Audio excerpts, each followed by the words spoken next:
آج ہم بات کرنے والے ہیں تاریخ کے ایک ایسے موڑ کی جس نے سندھ کی تقدیر ہمیشہ کے لیے بدل دی۔ یہ کہانی ہے جنگ میانی کی۔ یہ صرف ایک لڑائی نہیں تھی، بلکہ اپنی دھرتی، اپنی خود مختاری کو بچانے کی ایک آخری دلیرانہ کوشش تھی۔ تاریخ تھی 17 فروری 1843۔ یہ وہ دن ہے جسے سندھ کی تاریخ میں کبھی بھلایا نہیں جا سکتا۔ ایک ایسا دن جب دھرتی کے بیٹوں نے اس وقت کی سب سے بڑی سامراجی طاقت کا سامنا کیا۔ تو کیا واقعی یہ وہ ایک دن تھا جس نے سندھ کی صدیوں پرانی تاریخ پر ایک حتمی مہر لگا دی؟ چلیں اس تاریخی واقعے کی گہرائی میں اترتے ہیں اور دیکھتے ہیں۔ اچھا، تو آج ہم کیا کیا دیکھنے والے ہیں؟ ہم شروع کریں گے سندھ کے اس فیصلہ کن دن سے، پھر دیکھیں گے کہ تالپور اور بلوچ مزاحمت کیسے ابھری، اس مشہور نعرے کو محسوس کریں گے جس نے سب کو جوش دلایا، پھر ان ہیروز کی قربانیوں کو یاد کریں گے، جنگ کے افسوسناک انجام کو سمجھیں گے اور آخر میں بات کریں گے اس میراث کی جو آج بھی زندہ ہے۔ تو اس دن ہوا یہ کہ سندھ کے تالپور حکمران اور ان کے ساتھی قبائل برطانوی سلطنت کے سامنے اپنی آزادی بچانے کے لیے کھڑے ہو گئے۔ یہ ایک تاریخی ٹکراؤ تھا جس کے لیے میدان سج چکا تھا۔ اور ہاں، یہ جنگ صرف تالپوروں کی نہیں تھی، یہ سندھ اور بلوچستان کے لوگوں کا ایک مشترکہ محاذ تھا، ایک ایسا اتحاد جس میں سب نے اپنے اختلافات بھلا کر اپنی مٹی کے دفاع کے لیے ہتھیار اٹھا لیے تھے۔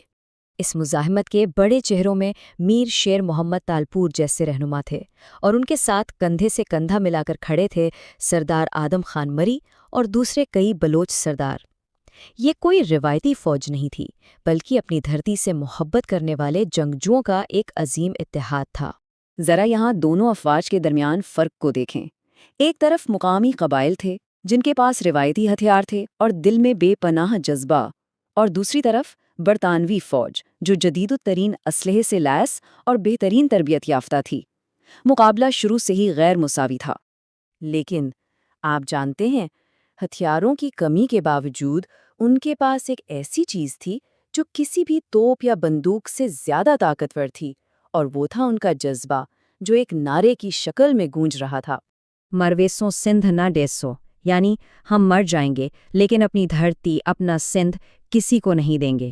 یہ صرف الفاظ نہیں تھے، یہ ہر سپاہی کے دل کی آواز تھی، ان کے عزم کا اعلان تھا۔ اور اسی جذبے کے ساتھ اس جنگ میں قربانیوں کی ایسی داستانیں رقم ہوئیں جنہیں تاریخ ہمیشہ یاد رکھے گی۔ ان بہادروں نے موت کو گلے لگایا تاکہ ان کی آنے والی نسلیں آزادی کی سانس لے سکیں۔ ان ہیروز میں غلام علی خان، نظامانی اور سردار آدم خان مری جیسے بڑے نام شامل ہیں، اور ان کے ساتھ لاتعداد سپاہی تھے جنہوں نے میدان جنگ میں شہادت پائی۔ ان کی قربانی اس جنگ کا ایک ناقابل فراموش باب ہے۔ یہاں شہادت کا مطلب سمجھنا بہت ضروری ہے۔ یہ صرف موت نہیں، بلکہ ایک عظیم مقصد، یعنی وطن کے دفاع کے لیے جان دینے کا عمل ہے، جسے ایک بہت بڑا اعزاز سمجھا جاتا ہے۔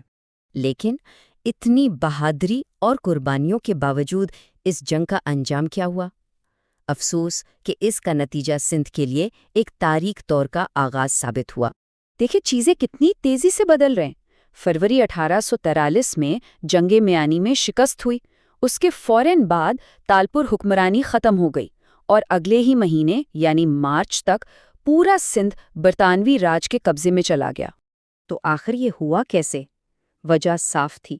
انگریزوں کی کامیابی کی بنیاد ان کی تربیت یافتہ فوج اور سب سے بڑھ کر ان کے جدید ہتھیار تھے۔ اس دن بہادری ٹیکنالوجی کے سامنے بے بس نظر آئی۔ لیکن کہانی یہاں ختم نہیں ہوتی۔ شکست کے باوجود جنگی میانی کی یاد اور اس کا سبق آج تک زندہ ہے۔ چلیں دیکھتے ہیں کہ اس کی میراث اتنی لازوال کیوں ہے۔ اسی وجہ سے سندھی اور بلوچ تاریخ میں اس دن کو یوم ماتم یعنی سوگ کے دن کے طور پر یاد کیا جاتا ہے، ان عظیم قربانیوں کی یاد میں جو اس جنگ میں دی گئیں۔